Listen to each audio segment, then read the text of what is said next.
ওয়াকফ বিরোধিতায় অশান্তিতে উদ্বিগ্ন সুপ্রিম কোর্ট, অশান্তিতে উদ্বিগ্ন প্রধান বিচারপতি সঞ্জীব খান্না। বিচারাধীন মামলা নিয়ে অশান্তি বাঞ্ছনীয় নয়। ওয়াকফ শুনানি পর্বে গতকালকেই উদ্বেগ প্রকাশ প্রধান বিচারপতির, আজ ফের ওয়াকফ মামলার শুনানি। আমাদের সঙ্গে রয়েছেন প্রতিনিধি মৈত্রেয়ী। মৈত্রেয়ী, গতকালই শুনানিতে অন্তর্বর্তীকালীন নির্দেশের একটা ইঙ্গিত মিলেছিল, আর আজ ফের ওয়াকফ মামলার শুনানি। হ্যাঁ দেখো, অল্প কিছু সময়ের মধ্যে কিন্তু ওয়াকফ মামলার শুনানি শুরু হতে চলেছে এবং গতকালই আমরা দেখেছি যে এই ওয়াকফ সংক্রান্ত মামলা যখন চলছে তখন অশান্তির যে ঘটনা ঘটছে তাই নিয়ে উদ্বেগ প্রকাশ করেছিলেন প্রধান বিচারপতি জাস্টিস সঞ্জীব খান্না, এবং তিনি উল্লেখ করেছিলেন যে এই ধরনের অশান্তি হওয়া অত্যন্ত ডিস্টার্বিং বলে সেটাকে উল্লেখ করেছিলেন জাস্টিস সঞ্জীব খান্না।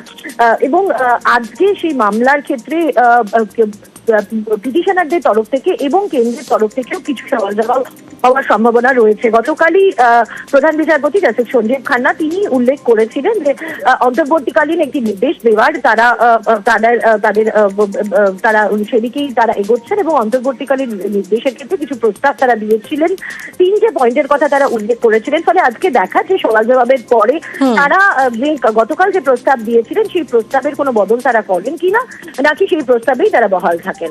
একেবারে সেদিকে নজর থাকবে আমাদের। ধন্যবাদ মৈত্রেয়ী।